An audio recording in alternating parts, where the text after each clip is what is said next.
김지민은 회사 책상에 앉아 모니터를 바라보며 작은 한숨을 내쉬었습니다. 마케팅팀에서 일한 지 벌써 3년이 되었지만 여전히 매일이 비슷비슷한 일상의 연속이었죠. 오늘도 어김없이 오전 9시에 출근해서 기획서를 검토하고 회의에 참석하고 클라이언트와 통화를 하는 하루였습니다. 점심시간이 되자 지민은 휴대폰을 꺼내 온라인 쇼핑몰을 둘러보기 시작했어요. 요즘 새로 출시된 향수 세트가 눈에 띄었는데 평소 향수를 좋아하는 지민에게는 꽤 매력적으로 보였습니다. 가격도 합리적이고 리뷰도 좋았죠. 망설임 없이 장바구니에 담았어요. 향수 3개가 들어있는 세트였는데 각각 다른 향조를 가지고 있어서 기분에 따라 골라 쓸 수 있을 것 같았습니다. 배송지를 입력할 때 지민은 잠시 고민했어요. 집으로 보낼까, 회사로 보낼까? 집에는 낮에 아무도 없어서 택배를 받기 어려웠고 회사라면 확실히 받을 수 있을 테니까요. 결국 회사 주소를 입력하고 주문을 완료했습니다. 이틀 후 오후 3시쯤 총무팀에서 내선 전화가 걸려왔어요. 지민 씨, 택배 도착했습니다. 지민은 자리에서 일어나 총무팀으로 향했죠. 예상보다 작은 박스였지만 향수 3개가 들어가기에는 적당한 크기였어요. 박스를 받아 자리로 돌아온 지민은 설레는 마음으로 포장을 뜯기 시작했습니다. 박스를 열어보니 포장재가 가득 들어있었고 그 사이로 향수 2개가 보였어요. 지민은 포장재를 더 헤집어보며 3번째 향수를 찾았지만 아무것도 나오지 않았습니다. 분명히 3개를 주문했는데 2개밖에 없었죠. 이상하네. 지민은 다시 한번 박스를 뒤져봤지만 결과는 같았어요. 주문 내역을 다시 확인해봐도 분명히 향수 3개가 포함된 세트를 주문한 게 맞았습니다. 영수증에도 세트 상품명이 명확히 적혀 있었죠. 지민의 성격상 이런 일을 그냥 넘어갈 수는 없었어요. 꼼꼼하고 정확한 것을 좋아하는 성격이라 작은 실수도 그냥 지나치지 못하는 편이었거든요. 바로 쇼핑몰 고객센터에 전화를 걸었습니다. 안녕하세요. 주문 관련해서 문의드릴 게 있어서 연락드렸는데요. 상담원은 친절한 목소리로 응답했어요. 네, 어떤 문제가 있으셨나요? 향수 세트를 주문했는데 3개 중에 1개가 빠져 있어서요. 주문 번호는? 지민은 차근차근 상황을 설명했습니다. 상담원은 잠시 대기해달라고 하더니 몇 분 후 다시 전화를 받았어요. 확인해보니 저희 쪽에서는 3개 모두 정상적으로 발송했다고 나와 있습니다. 혹시 박스를 다시 한번 확인해 보실 수 있을까요? 지민은 이미 여러 번 확인했다고 설명했지만 상담원은 계속 같은 답변만 반복했어요. 그러면서 발송 시 찍은 포장 사진까지 이메일로 보내주겠다고 했습니다. 잠시 후 이메일을 확인해보니 정말로 포장 과정에 사진이 있었어요. 하지만 사진이 흐릿해서 정확히 몇 개가 들어갔는지 확인하기 어려웠습니다. 지민은 점점 답답해졌어요. 지민은 상황이 이상하다고 느꼈습니다. 분명히 자신이 받은 박스에는 향수 2개밖에 없었는데 쇼핑몰에서는 3개를 다 보냈다고 주장하고 있었거든요. 뭔가 중간에 문제가 생긴 게 분명했어요. 다시 한번 쇼핑몰에 전화를 걸었습니다. 이번에는 좀 더 강하게 항의했어요. 분명히 향수 1개가 없습니다. 다시 확인해 주세요. 하지만 상담원의 답변은 여전히 같았습니다. 저희 기록으로는 3개 모두 정상 발송되었고 포장 과정도 사진으로 남아 있습니다. 혹시 다른 곳에 떨어뜨리지는 않으셨나요? 지민은 화가 났지만 목소리를 높이지는 않았어요. 대신 더 자세히 따져보기로 했습니다. 그럼 포장할 때 사용하는 테이프는 어떤 걸 쓰시나요? 저희는 항상 투명한 단일 테이프만 사용합니다. 회사 규정이에요. 지민은 전화를 끊고 다시 박스를 자세히 살펴봤어요. 그런데 이상한 게 보였습니다. 박스 윗면에 테이프가 이중으로 붙어 있었거든요. 투명 테이프 위에 또 다른 투명 테이프가 덧붙여져 있었어요. 이상하네. 지민은 테이프를 더 자세히 관찰했습니다. 아래쪽 테이프는 깔끔하게 붙어 있었지만 위쪽 테이프는 약간 삐뚤빼뚤하게 붙어 있었어요. 마치 누군가 급하게 다시 붙인 것 같았습니다. 의심이 든 지민은 다시 쇼핑몰에 전화를 걸었어요. 테이프 관련해서 다시 문의드리는데요. 제가 받은 박스에 테이프가 이중으로 붙어 있거든요. 이게 정상인가요? 상담원은 잠시 당황하는 것 같더니 확인해 보겠다고 했어요. 몇 분 후 다시 연락이 왔습니다. 저희는 절대 이중 테이프를 사용하지 않습니다. 단일 테이프만 사용하는 게 원칙이에요. 지민의 의심은 더욱 깊어졌습니다. 누군가 중간에 박스를 열었다가 다시 봉인한 게 분명했어요. 그렇다면 그 과정에서 향수 1개가 사라진 것일까요? 가장 먼저 의심해 볼 곳은 배송 과정이었어요. 택배 회사에서 분실했을 가능성이 있었죠.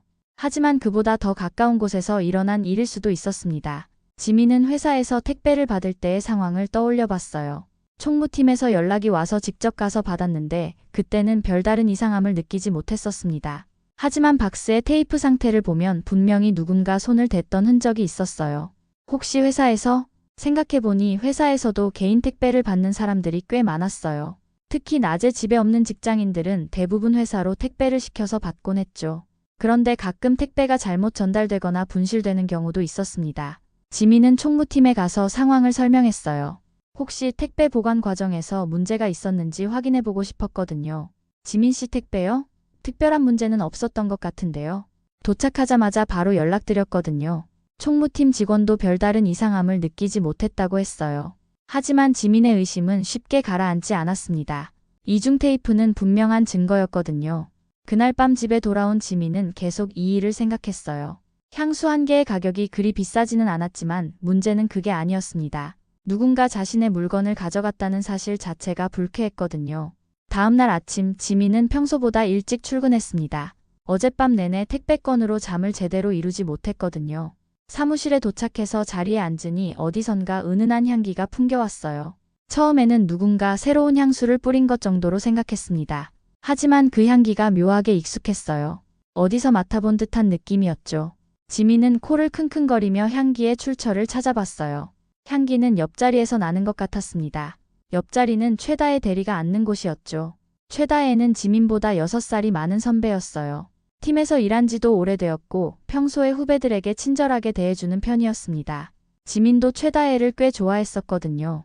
그런데 지금 최다혜 주변에서 나는 향기가 너무 익숙했어요. 분명히 어디선가 맡아본 적이 있는 향이었습니다. 혹시? 지민은 깜짝 놀랐어요. 이 향기가 바로 자신이 주문했던 향수 중 하나의 향이었거든요. 집에서 테스터로 살짝 뿌려본 적이 있어서 기억이 났습니다. 하지만 확신하기에는 아직 이르다고 생각했어요. 비슷한 향의 향수는 많을 수 있으니까요. 그냥 우연의 일치일 가능성도 있었습니다. 최다혜가 오전 10시쯤 출근했어요. 평소보다 조금 늦었지만 별로 이상할 것은 없었습니다. 인사를 나누며 지나가는데 향기가 더 진하게 느껴졌어요. 다혜 언니 향수 바꾸셨어요? 향이 정말 좋네요. 지민이 자연스럽게 물어봤습니다. 아, 이거요? 새로 산 거예요. 어때요? 괜찮죠? 최다혜는 밝게 웃으며 대답했어요. 하지만 지민의 눈에는 뭔가 어색해 보였습니다. 평소 최다혜의 모습과는 조금 달랐거든요. 어디서 사셨어요? 저도 하나 사고 싶어서요. 온라인에서 샀는데 정확한 사이트는 기억이 안 나네요. 최다혜의 대답은 더욱 모호했어요. 보통 새로 산 향수에 대해서는 더 자세히 이야기하는 편인데 오늘은 유독 대충 넘어가려는 것 같았습니다. 지민은 의심을 품기 시작했어요. 설마 최다혜가 자신의 향수를 가져간 건 아닐까? 하지만 동시에 그런 생각을 하는 자신이 이상하다고도 생각했습니다. 최다혜는 평소에 정말 착한 사람이었거든요. 오전 내내 지민은 최다혜를 유심히 관찰했어요. 평소와 다른 점이 있는지 수상한 행동을 하지는 않는지 살펴봤습니다. 하지만 겉으로 보기에는 평소와 별반 다르지 않았어요. 점심시간이 되자 최다혜는 다른 동료들과 함께 밖으로 나갔습니다. 지민은 혼자 사무실에 남아서 도시락을 먹으면서 생각에 잠겼어요. 정말로 최다혜가 자신의 향수를 가져간 걸까? 만약 그렇다면 어떻게 증명할 수 있을까? 단순히 향기가 비슷하다는 것만으로는 확실한 증거가 될 수 없었습니다. 그때 지민은 한 가지 방법을 떠올렸어요. 회사에는 보안을 위해 여러 곳에 CCTV가 설치되어 있었거든요. 혹시 택배를 받을 때나 그 이후의 상황이 녹화되어 있을지도 모른다고 생각했습니다. 하지만 CCTV 영상을 확인하는 것은 쉬운 일이 아니었어요. 총무팀의 허가가 필요했고 정당한 사유도 있어야 했습니다. 단순히 의심만으로는 어려울 것 같았죠. 지민은 고민에 빠졌습니다. 확실한 증거 없이 최다혜를 의심하는 것도 좋지 않았지만 그렇다고 이대로 넘어가기에는 찜찜했어요. 자신의 물건을 누군가 가져갔다는 생각이 계속 머릿속을 맴돌았습니다. 오후에 최다혜가 돌아왔을 때도 여전히 같은 향기가 났어요. 이제는 거의 확신에 가까워졌습니다. 그 향기는 분명히 자신이 주문했던 향수의 향이었거든요. 지민은 결국 용기를 내기로 했습니다. 확실한 증거를 찾기 위해서라도 CCTV 영상을 확인해 봐야겠다고 생각했어요. 총무팀의 김정우에게 조심스럽게 부탁해보기로 했습니다. 김정우는 지민과 같은 나이대의 동료였어요. 평소에 농담도 주고받고 가끔 점심도 함께 먹는 사이였죠. 그래서 다른 사람보다는 부탁하기가 수월할 것 같았습니다. 정우 씨, 잠깐 시간 있으세요? 지민이 총무팀으로 가서 김정우에게 말을 걸었어요. 네, 뭔 일이세요? 사실 제가 받은 택배 관련해서 확인하고 싶은 게 있어서요. 혹시 그때 CCTV 영상을 볼 수 있을까요? 김정우는 잠시 난감한 표정을 지었습니다.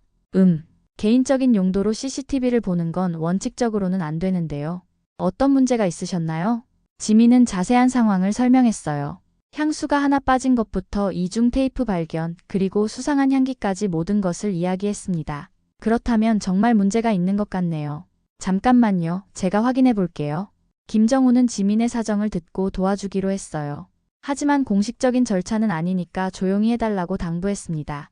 김정우가 컴퓨터를 조작하기 시작했어요. 지민이 택배를 받았던 날짜와 시간을 입력해서 해당 영상을 찾았습니다. 있네요. 이게 그날 오후 3시경 영상이에요. 모니터에 영상이 재생되기 시작했어요. 지민은 숨을 죽이고 화면을 바라봤습니다. 영상에는 택배기사가 회사 로비에 들어오는 모습이 보였어요. 그리고 총무팀 직원과 택배 전달 확인을 하는 장면도 나왔습니다. 여기까지는 별다른 이상함이 없었어요. 그런데 다음 장면에서 충격적인 상황이 펼쳐졌습니다. 총무팀에서 지민에게 연락을 하려고 하는데 그때 최다혜가 나타났어요. 아, 지민이 택배죠? 제가 전해줄게요. 영상 속 최다혜는 자연스럽게 택배를 받아갔습니다. 총무팀 직원도 같은 팀 선배니까 별다른 의심 없이 택배를 건네줬어요. 이상하네요. 분명히 저한테 직접 연락이 왔었는데. 지민이 중얼거렸습니다. 기억으로는 총무팀에서 직접 연락이 와서 본인이 가서 받았던 것 같았거든요. 김정우가 영상을 계속 재생했어요. 최다혜는 택배를 들고 자리로 돌아갔습니다. 그리고 다른 각도의 카메라 영상으로 바뀌었어요. 최다혜가 자리에 앉아서 택배 박스를 열기 시작했습니다. 주변을 살피더니 조심스럽게 포장을 뜯었어요. 그리고 향수 하나를 꺼내서 자신의 서랍에 넣었습니다. 저건 지민은 믿을 수 없었어요. 정말로 최다혜가 자신의 향수를 가져간 게 맞았습니다. 영상은 계속 이어졌어요. 최다혜는 나머지 향수 2개를 다시 박스에 넣고 새로운 테이프로 봉인했습니다. 그래서 이중 테이프가 붙어 있었던 거였어요. 모든 작업을 마친 최다혜는 총무팀에 가서 지민에게 연락해달라고 부탁했습니다. 마치 방금 택배가 도착한 것처럼 행동했어요. 이런 일이. 김정우도 놀란 표정을 지었습니다. 평소 착하다고 생각했던 최다혜의 이런 모습을 보게 될 줄은 몰랐거든요. 지민은 복잡한 감정에 사로잡혔어요. 한편으로는 진실을 밝혀낸 것에 대한 안도감이 있었지만 다른 한편으로는 믿었던 선배에게 배신당한 기분이었습니다. 이 영상 복사해서 가져갈 수 있을까요? 네, 당연히요. 이건 명백한 절도잖아요. 김정우는 영상을 복사해서 지민에게 건네줬어요. 이제 확실한 증거가 생겼습니다. 지민은 이 문제를 어떻게 처리해야 할지 고민했어요. 직접 최다혜와 대화해볼까도 생각했지만 영상까지 있는 상황에서는 더 신중하게 접근해야 할 것 같았습니다. 지민은 하루 종일 고민했습니다. 확실한 증거는 있지만 이걸 어떻게 처리해야 할지 막막했어요. 직접 최다혜와 이야기해볼까도 생각했지만 자칫 일이 더 커질 수 있을 것 같았습니다. 그날 저녁 늦게까지 회사에 남아있던 지민은 박선영 과장을 만났어요. 박선영 과장은 팀에서 가장 원칙적이고 공정한 사람으로 알려져 있었죠. 지민이 존경하는 선배이기도 했습니다. 지민아, 이렇게 늦게까지 뭐하고 있어? 아, 과장님. 사실 좀 상의드릴 일이 있어서요. 지민은 박선영 과장에게 모든 상황을 설명했어요. 향수 분실부터 CCTV 영상 확인까지의 모든 과정을 자세히 이야기했습니다. 박선영 과장은 심각한 표정으로 지민의 이야기를 들었어요. 그래서 영상도 있다는 거지? 네, 여기 있습니다. 지민이 노트북을 켜서 영상을 보여줬어요. 박선영 과장도 영상을 보고는 놀란 표정을 지었습니다. 이런 일이. 다혜가 정말 그런 일을 했다니 믿기지 않네. 저도 처음에는 믿고 싶지 않았습니다. 하지만 증거가 너무 명확해서요. 박선영 과장은 잠시 생각에 잠겼다가 입을 열었어요. 지민아, 이 문제는 개인적으로 해결하기에는 너무 크다. 회사 차원에서 처리해야 할 것 같은데. 회사 차원에서요? 응. 이건 단순한 개인 간의 문제가 아니야. 회사 내에서 일어난 절도 행위거든. 더군다나 다른 피해자도 있을 수 있어. 박선영 과장의 말에 지민은 깜짝 놀랐어요. 다른 피해자가 있을 수 있다는 생각은 해보지 못했거든요. 내일 아침에 홍 부장님께 보고하자. 그리고 정식으로 조사를 요청해보는 게 좋겠어. 다음날 아침 박선영 과장과 함께 홍준호 부장의 사무실을 찾았어요. 홍 부장은 평소에 큰 문제를 싫어하는 편이었지만 이번 일은 그냥 넘어갈 수 없는 성격의 문제였습니다. 무슨 일인가? 지민은 다시 한번 모든 상황을 설명했어요. 그리고 CCTV 영상도 보여줬습니다. 홍 부장은 영상을 보고는 한숨을 내쉬었어요. 이런 일이 회사에서 일어났다니. 정말 곤란하네. 부장님, 이 문제를 어떻게 처리해야 할까요? 박선영 과장이 물었습니다. 일단 당사자에게 해명 기회를 줘야겠어. 그리고 다른 피해 사례가 있는지도 확인해 봐야 하고, 홍 부장은 즉시 긴급팀 회의를 소집했어요. 최다혜를 포함한 모든 팀원이 회의실에 모였습니다. 오늘 회의를 소집한 이유는 중요한 문제가 발생했기 때문입니다. 홍 부장이 심각한 표정으로 말을 시작했어요. 회의실 분위기가 갑자기 무거워졌습니다. 지민 씨가 주문한 택배에서 물건이 분실되는 사건이 발생했는데 조사 결과 충격적인 사실이 밝혀졌습니다.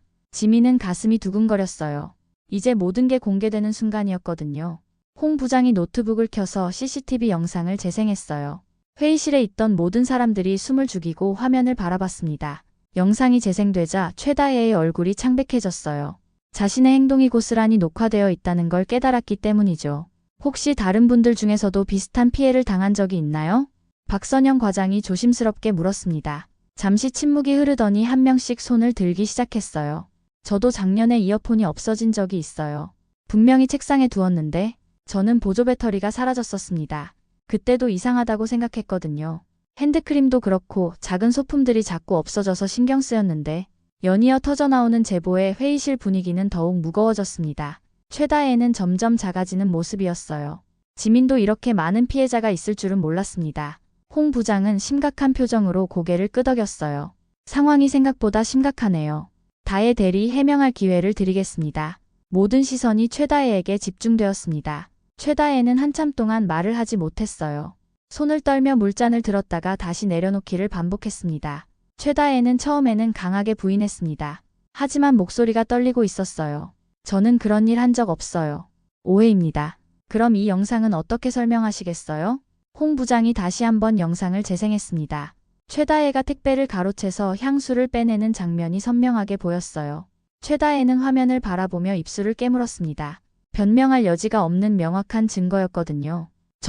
저는 단지 최다혜가 말을 시작했지만 문장을 완성하지 못했어요. 회의실에 있던 동료들은 모두 실망스러운 표정을 지었습니다. 다혜 언니를 믿었는데 정말 충격이에요. 동료들의 반응에 최다혜는 더욱 위축되었습니다. 평소 친절한 선배로 통했던 자신의 이미지가 완전히 무너지는 순간이었어요. 박선영 과장이 침착하게 말했습니다. 다혜 씨, 지금이라도 솔직하게 이야기하는 게 좋을 것 같아요. 다른 사건들에 대해서도 해명이 필요해 보이거든요. 최다혜는 한참 동안 고민하더니 결국 고개를 숙였어요. 죄송합니다. 제가 잘못했어요. 회의실에 정적이 흘렀습니다. 모든 사람들이 최다혜의 고백을 기다리고 있었어요. 처음에는 정말 작은 것부터 시작했어요. 누군가 놓고 간 펜이나 지우개 같은 것들. 그런데 점점 더 큰 것들이 눈에 들어오기 시작했죠. 최다혜의 목소리는 점점 작아졌습니다. 향수는 정말 예뻐 보였어요. 그래서 순간적으로 지민은 복잡한 심정이었어요. 최다혜의 사과를 받긴 했지만 여전히 배신감이 컸거든요. 홍 부장이 엄한 목소리로 말했습니다. 다혜 대리, 이건 단순한 실수가 아닙니다. 명백한 절도 행위예요. 게다가 여러 번에 걸쳐 반복된 일이고요. 정말 죄송합니다. 제가 어떻게 변상을 해드릴까요? 최다혜가 울먹이는 목소리로 말했어요. 변상의 문제가 아니야. 이건 신뢰의 문제거든. 박선영 과장의 말에 최다혜는 더욱 고개를 숙였습니다. 앞으로 어떻게 처리해야 할까요? 홍 부장이 박선영 과장에게 물었어요. 회사 규정에 따라 징계위원회에 회부해야 할 것 같습니다. 이런 일은 개인적으로 해결할 수 있는 수준을 넘어섰어요. 최다혜는 징계위원회라는 말에 더욱 창백해졌습니다. 회사에서 징계위원회에 회부된다는 것은 매우 심각한 상황이었거든요. 부장님, 정말 죄송합니다. 다시는 이런 일이 없도록 하겠어요. 하지만 홍 부장의 표정은 단호했습니다. 다혜 대리, 이미 돌이킬 수 없는 선을 넘었어요. 개인적으로는 안타깝지만 회사 차원에서는 엄중하게 처리할 수밖에 없습니다. 회의가 끝난 후 최다혜는 자리로 돌아가서 짐을 정리하기 시작했어요. 동료들은 어떻게 대해야 할지 몰라 어색한 분위기였습니다. 지민도 마음이 편하지 않았어요. 진실을 밝혀내긴 했지만 동료 한 명이 이렇게 몰락하는 모습을 보는 것은 쉽지 않았거든요. 사흘 후 징계위원회가 열렸습니다. 회사의 주요 임원들과 인사팀 관계자들이 참석한 가운데 최다혜의 사건이 다뤄졌어요. 지민도 증인으로 참석해야 했습니다. 사건의 발단이 된 당사자이기 때문이었죠. 징계위원회 회의실에 들어서니 분위기가 매우 엄숙했어요. 최다혜는 정장을 단정하게 차려입고 앉아 있었습니다. 평소보다 훨씬 작아 보였어요. 얼굴도 많이 상해 있었고 눈가에는 울었던 흔적이 남아 있었습니다. 오늘은 최다혜 대리의 징계 사안에 대해 논의하겠습니다. 위원장이 회의를 시작했어요. 먼저 사건의 경위가 상세히 설명되었습니다. CCTV 영상도 다시 한번 재생되었어요. 최다혜 대리, 마지막으로 하고 싶은 말이 있다면 해보세요. 최다혜는 떨리는 목소리로 말을 시작했습니다. 정말 죄송합니다. 변명의 여지가 없는 일을 저질렀어요. 동료들에게, 특히 지민 씨에게 큰 상처를 드린 것 같아서 너무 죄송해요. 최다혜의 목소리는 점점 작아졌습니다. 처음에는 정말 작은 것부터였어요. 하지만 그것도 변명이 될 수는 없죠. 제가 잘못했습니다. 다른 피해자들에 대해서는 어떻게 생각하세요? 위원 중 한 명이 물었어요. 모든 분들께 진심으로 사과드려요. 그리고 피해를 입으신 분들께는 변상을 해드리겠습니다. 하지만 위원들의 표정은 여전히 엄중했습니다. 이미 신뢰가 무너진 상황에서 사과만으로는 해결되지 않는 문제였어요. 최다혜 대리의 행위는 명백한 절도에 해당하며 특히 회사 내에서 반복적으로 이루어진 점을 고려할 때 매우 중대한 사안입니다. 위원장이 엄중한 목소리로 말했어요. 또한 동료들과의 신뢰관계를 심각하게 훼손했고 회사의 품위를 손상시켰습니다. 최다혜는 고개를 들지 못했어요. 자신의 잘못을 인정하고 있었지만 그것으로 모든 게 해결되지는 않았습니다. 징계위원회의 결정은 해고입니다. 위원장의 선고에 최다혜는 몸을 떨었어요. 예상했던 결과이긴 했지만 실제로 듣게 되니 충격이 컸습니다. 최다혜 대리는 오늘부로 회사와의 고용관계가 종료됩니다. 퇴직 관련 절차는 인사팀에서 안내해드리겠습니다. 최다혜는 마지막까지 고개를 들지 못했어요. 정말 죄송합니다. 오해가 아니라 제가 정말 잘못한 일이에요. 하지만 이미 내려진 결정을 번복할 수는 없었습니다. 회의가 끝난 후 최다혜는 개인 물품을 정리하기 위해 사무실로 돌아왔어요. 동료들은 어떻게 대해야 할지 몰라 하며 어색한 분위기를 만들었습니다. 지민은 최다혜에게 다가갔어요. 언니, 지민아, 정말 미안해. 네가 믿어줬는데? 최다혜의 눈에서 눈물이 흘러내렸습니다. 나도 왜 그랬는지 모르겠어. 처음에는 정말 작은 것부터였는데 점점 더 큰 것들이 눈에 들어오기 시작했어. 지민도 마음이 아팠어요. 평소 좋게 생각했던 선배의 이런 모습을 보는 것은 힘들었거든요. 앞으로 어떻게 하실 거예요? 모르겠어. 일단 부모님께 말씀드려야 할 것 같고 다른 일을 찾아봐야겠지. 최다혜는 마지막 짐을 챙기며 회사를 떠났습니다. 그렇게 5년간 함께 일했던 동료가 사라졌어요. 최다혜가 떠난 후 며칠 동안은 사무실 분위기가 어색했습니다. 갑작스럽게 벌어진 일이라 모든 사람들이 충격을 받았거든요. 하지만 시간이 지나면서 점차 일상을 되찾아갔어요. 홍 부장은 이번 사건을 계기로 회사 내 개인 소지품 관리 규정을 강화하기로 했습니다. 앞으로는 개인 택배를 회사로 받을 때 더 엄격한 절차를 거치도록 하겠습니다. 새로운 규정에 따르면 택배는 반드시 본인이 직접 수령해야 하고 대리 수령은 사전 신고를 통해서만 가능하게 되었어요. 또한 개인 물품을 보관할 때도 개인용 사물함을 의무적으로 사용하도록 했습니다. 박선영 과장은 지민에게 조용히 말했어요. 이번 일로 너무 상처받지 마. 네가 용기를 내서 진실을 밝혀낸 덕분에 더 큰 피해를 막을 수 있었어. 감사합니다. 처음에는 제가 너무 예민한 건 아닌가 싶었거든요. 아니야. 작은 의심이라도 그냥 넘기면 안 되는 거였어. 진실은 항상 세밀한 단서에 숨어 있다고 하잖아. 박선영 과장의 말에 지민은 깊이 공감했어요. 만약 이중 테이프를 그냥 넘어갔다면, 향기에 대한 의심을 무시했다면 진실을 밝혀낼 수 없었을 거예요. 동료들과의 관계도 오히려 더 좋아졌습니다. 지민이 모든 사람을 위해 용기를 낸 것에 대해 고마워하는 분위기였어요. 지민이가 아니었다면 우리도 계속 당했을 거야. 정말 고마워. 덕분에 속 시원히 해결됐어. 동료들의 따뜻한 반응에 지민은 마음이 편해졌어요. 처음에는 혹시 문제를 키운 게 아닌가 걱정했었는데 결과적으로는 모든 사람에게 도움이 되는 일이었습니다. 몇 주 후 지민은 새로운 향수를 주문했어요. 이번에는 회사가 아닌 집으로 배송 주소를 정했습니다. 재택근무 날에 맞춰서 받을 수 있도록 계획했거든요. 택배가 도착했을 때 지민은 먼저 박스에 테이프를 자세히 살펴봤어요. 단일 테이프가 깔끔하게 붙어 있는 것을 확인하고서야 안심이 되었습니다. 박스를 열어보니 주문한 향수 3개가 모두 들어있었어요. 포장도 완벽했고 하나도 빠진 게 없었습니다. 지민은 향수를 하나씩 꺼내며 미소를 지었어요. 이제는 안심하고 향수를 즐길 수 있을 것 같았습니다. 그날 저녁 지민은 일기장에 이번 일에 대한 소감을 적었어요. 작은 의심도 그냥 넘기지 마라. 진실은 세밀한 단서에 숨어 있다. 이번 사건을 통해 지민은 많은 것을 배웠습니다. 평소보다 조금 더 꼼꼼하게 살펴보는 습관, 의심이 들 때 그냥 넘어가지 않는 용기, 그리고 진실을 밝혀내는 것의 중요성을 깨달았어요. 회사에서도 지민을 보는 시선이 달라졌습니다. 조용하고 소심했던 후배에서 문제를 정확히 파악하고 해결할 수 있는 믿음직한 동료로 인식이 바뀌었어요. 박선영 과장은 지민에게 말했습니다. 이번 일로 내가 많이 성장한 것 같아. 앞으로도 이런 정의감을 잃지 마. 지민은 고개를 끄덕였어요. 비록 힘든 과정이었지만 결과적으로는 자신에게도 회사에게도 도움이 되는 일이었다고 생각했습니다. 새로운 향수를 뿌리며 지민은 다짐했어요. 앞으로도 작은 것 하나라도 소홀히 하지 않고 정직하고 정의로운 사람이 되겠다고 말이에요.